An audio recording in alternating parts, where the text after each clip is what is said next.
नमस्कार दोस्तों, story audio book Mumbai channel में आपका स्वागत है। अगर आपको ये कहानी पसंद आती है तो चैनल को सब्सक्राइब करें। तो चलिए शुरू करते हैं। अब तक आप लोगों ने सुना कि अनाया रजत को वापस लौटने को कहती है और वो रावत इंडस्ट्री पर नजर रखने को कहती है और गंभीर आवाज में रजत को देखकर बोली, ध्यान रखना हर्षवर्धन के प्राइवेट बिजनेस को भी अच्छे से संभालना। मुझे पता है उसमें कोई दुश्मन नहीं है, लेकिन हर्षवर्धन के गायब होने की खबर उस बिजनेस में भी इफेक्ट डालेगी। और विक्की सहगल को इन्फॉर्म करना कि वह अंडरवर्ल्ड की एक्टिविटी पर नजर रखे और जरूरत पड़े तो जितेंद्र राणा की भी मदद ले लेना। फिर बेला की ओर इशारा करके बोली, बेला तुम्हारे साथ जाएगी। वह तुम्हारी बाकी सारी चीजों में इन्वेस्टिगेशन में मदद करेगी और अगर कोई इमरजेंसी होगी तो बेला को पता है मुझसे कांटेक्ट कैसे करना है। फिर वह बेला की ओर देखकर एक कार्ड आगे बढ़ाती है और अपनी कड़क आवाज में बोली, यह हमारा इंटरनेशनल बैंक कार्ड है। इसमें कुछ $1 ट्रिलियन है। इसका इस्तेमाल फंड की आपूर्ति के तौर पर कर लेना ताकि किसी की नज़र दूसरी एक्टिविटी पर ना जाए। ध्यान रखना सिचुएशन कभी भी आउट ऑफ कंट्रोल नहीं होनी चाहिए। मैं सब कुछ तुम दोनों पर छोड़ती हूँ। वही अनाया की पूरी इंस्ट्रक्शन सुनने के बाद रजत अविश्वास की नज़रों से अनाया को देख रहा था। उसे यकीन नहीं हो रहा था कि सच में उनकी मैडम इतनी कैपेबल हो सकती है और कुछ $1 ट्रिलियन रुपए तो वो इस तरह से बोल रही थी जैसे वो कुछ छुट्टे पैसे दे रही हो। लेकिन वो तुरंत अपनी सोच से बाहर आया। वह वापस लौटने से पहले अनाया की ओर देखकर झुककर बोला, लेकिन मैडम जब तक कुछ लोग नहीं आ जाते तब तक आप यहाँ जाने रहने दीजिए, आपकी सेफ्टी के लिए। अभी वह इतना ही बोला था कि उसे आसमान में तकरीबन 20 से ज़्यादा हाईटेक हेलीकॉप्टर नजर आने लगे। वैसे तो उसे आइलैंड के आसपास इतनी खाली जगह नहीं थी।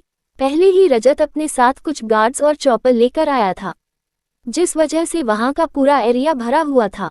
इसीलिए तकरीबन 15 चॉपर आसमान में ही घूमकर आइलैंड पर नजर रखने लगे और 5 हेलीकॉप्टर नीचे उतर गए।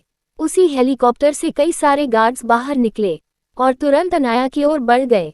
रजत को पहले तो लगा कि यह कोई दुश्मन का साथी हो सकता है, क्योंकि इतनी जल्दी किसी का यहाँ पहुँचना कोई आम बात नहीं थी। लेकिन जब उसने देखा कि वहाँ आए हुए गार्ड्स अनाया के सामने एक पेड़ पर बैठकर उसे ग्रिट करते हुए बोले, हेलो बॉस, उन सब का ऐसा कहना और इतनी रिस्पेक्ट देखकर रजत भी समझ गया कि यह सारी उनकी लेडी बॉस के गार्ड्स हैं। उनमें से एक आदमी जो दिखने में कोई फॉरेनर लग रहा था, जिसकी अच्छी खासी बॉडी और पर्सनैलिटी थी और वो काफी स्ट्रांग भी था, वह आगे आया और अनाया को ग्रेट करते हुए बोला, बॉस जैसा आपने कहा है ऐसी तैयारी हो गई है। थोड़ी देर में हमारे प्राइवेट जहाज भी आयरलैंड को चारों ओर से घेर लेंगे। आप बताएं कब हमें अंदर जाना है बॉस को खोजने के लिए। अनाया पहले तो उसे कुछ नहीं कहती। पहले वह रजत की ओर देखकर गंभीर आवाज में बोली, अब आप लोगों को निकालना चाहिए, वहां की सिचुएशन पहले ही काफी क्रिटिकल है। फिर वह बेला की ओर घूमकर बोली, जॉर्डन अभी मेरे साथ रहेगा। इसके लिए कंपनी की सारी चीज तुम हैंडल करोगी, पर जरूरत पड़े तो रेशमा को बुला लेना। वह कंपनी के मामले बहुत अच्छे से संभाल लेती है।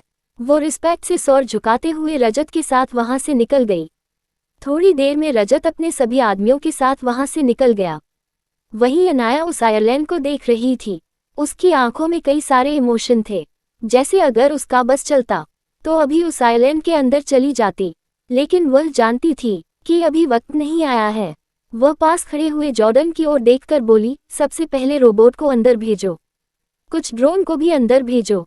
मुझे इस आयरलैंड के चप्पे चप्पे की अच्छे से जानकारी चाहिए और बाद में कुछ टीम बनाकर हम अलग अलग हिस्सों से खोज शुरू करेंगे और कुछ टीम को समुद्र में भी खोज करने की जरूरत है। हमें अभी तक एग्जिट लोकेशन नहीं पता चली है। अनाया के इंस्ट्रक्शन पर सभी लोग काम करने के लिए चले गए।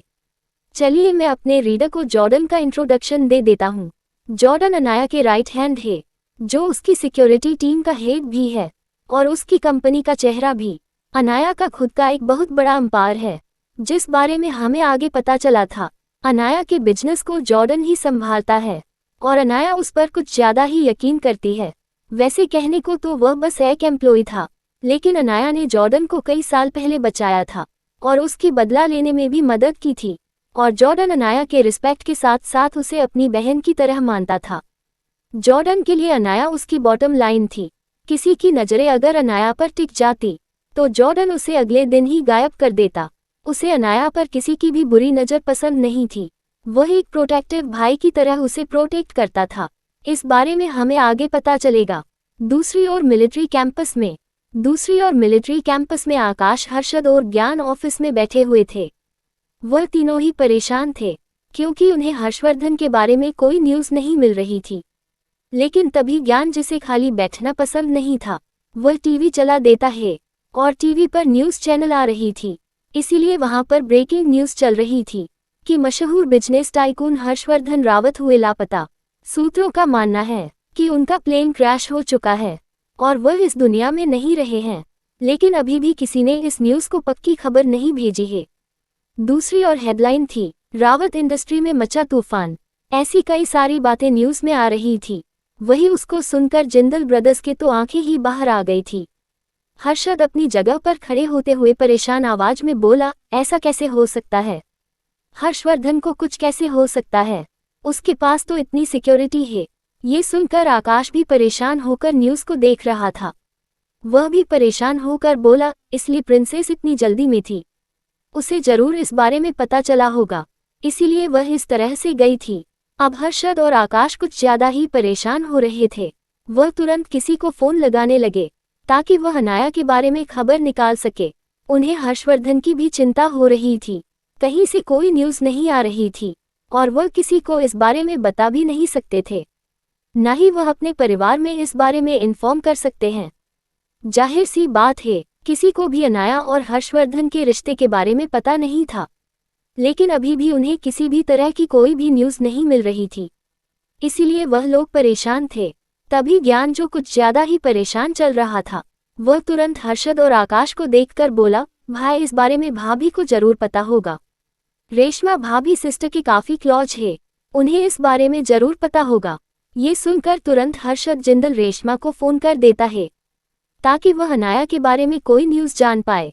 लेकिन दूसरी ओर रेशमा को अब तक इस बारे में कोई न्यूज़ नहीं मिली थी, इसीलिए उसे कुछ पता नहीं था।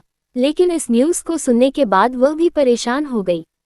उसे पता था कि हर्षवर्धन उसको अनाया के लिए कितना मायने रखता है और अगर हर्षवर्धन के साथ कुछ हुआ है तो उसकी बहुत ज़रूरत के पास ही गई होगी। वह डरी हुई आवाज़ में हर्षद जिंदल से बोली, हर्षद आप चिंता मत कीजिए, मैं अभी इस बारे में पता करवाती हूँ। किसी को तो इस बारे में जरूर पता होगा। हर्षद भी परेशान था। वह दबी आवाज में बोला, अगर तुम्हें कुछ पता चलता है तो मुझे तुरंत इन्फॉर्म करना। क्या हर्षवर्धन जिंदा है? क्या अनाया उसे खोज पाएगी? और क्या आगे कोई नई मुसीबत आएगी उनकी जिंदगी में?